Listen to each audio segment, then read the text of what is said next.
कोलकाता से बड़ी खबर सामने आ रही है, जहां ममता बनर्जी ने बीजेपी पर बड़ा हमला बोल दिया है।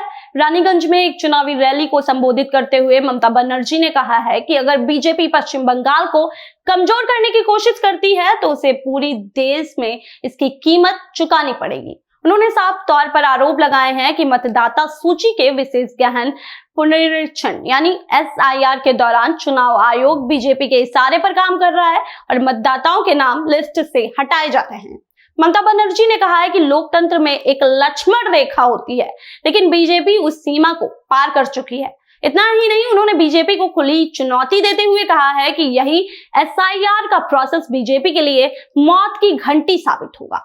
ममता बनर्जी ने यह भी दावा किया है कि अगर बीजेपी राज्य में सत्ता में आती है तो बुलडोजर राजनीति शुरू हो जाएगी और आम लोगों को निशाना बनाया जाएगा। रामनवमी के दौरान मुर्शिदाबाद में हुई हिंसा का जिक्र करते हुए ममता बनर्जी ने प्रशासन की कार्रवाई पर भी सवाल उठाने के काम किए हैं।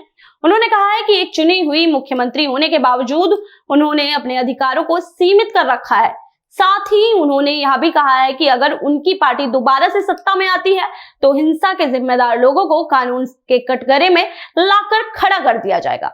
और रैली के दौरान ममता बनर्जी ने अपनी सरकार की उपलब्धियां भी गिनाई हैं। उन्होंने दावा भी किया है कि उनकी सरकार ने राज्य में बड़े स्तर पर विकास के कार्य किए हैं, जिनसे स्टील और बिजली संयंत्रों में आधुनिकीकरण हो पाया है और नए उद्योगों की स्थापना हो पाई है।